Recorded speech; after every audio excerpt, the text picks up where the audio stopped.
رمضان المبارک بڑی عظمتوں اور شانوں والا مہینہ ہے۔ یہ مہینہ اللہ کی نعمتوں میں سے ایک عظیم الشان نعمت ہے، اور اللہ رب العزت نے اس مہینے کو، اس ماہ مقدس کو اپنا مہینہ قرار دیا ہے۔ حضور رحمت عالم صلی اللہ علیہ وسلم نے ارشاد فرمایا کہ رجب میری امت کا مہینہ ہے، اس کی فضیلت دوسرے مہینوں پر ایسی ہے جیسے امت مسلمہ کی فضیلت دوسری امتوں پر ہے۔ پھر حضور نے فرمایا کہ شعبان میرا مہینہ ہے، اور اس مہینے کی فضیلت دوسرے مہینوں پر ایسی ہے جیسے میری فضیلت تمام انبیاء کرام پر ہے۔ پھر حضور نے فرمایا کہ رمضان اللہ کا مہینہ، اس مہینے کی فضیلت دوسرے مہینوں پر ایسی ہے جیسے اللہ کی فضیلت تمام مخلوق پر ہے۔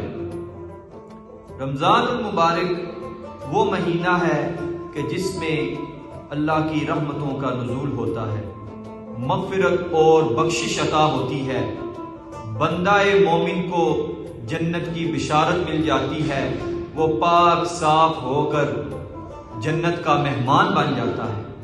حضور رحمت عالم صلی اللہ علیہ وسلم نے ارشاد فرمایا رمضان وہ مہینہ ہے کہ جس کے پہلے 10 دن رحمت کے دن ہیں، جس کے پہلے 10 دن رحمت کے دن ہے، اور درمیانے 10 دن مغفرت اور بخشش کے دن ہے۔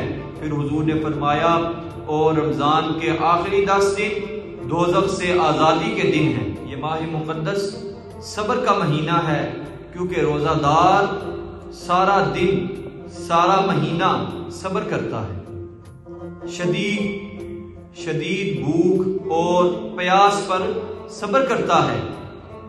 کوئی گالی دیتا ہے تو صبر کرتا ہے، کوئی جھگڑا کرتا ہے تو صبر کرتا ہے، کوئی فحش بات کرتا ہے تو صبر کرتا ہے، سے امارہ کے بہکاوے پر انسان صبر کرتا ہے، روزہ دار صبر کرتا ہے۔ اسی لیے اس مہینے کا نام شہر الصبر بھی ہے۔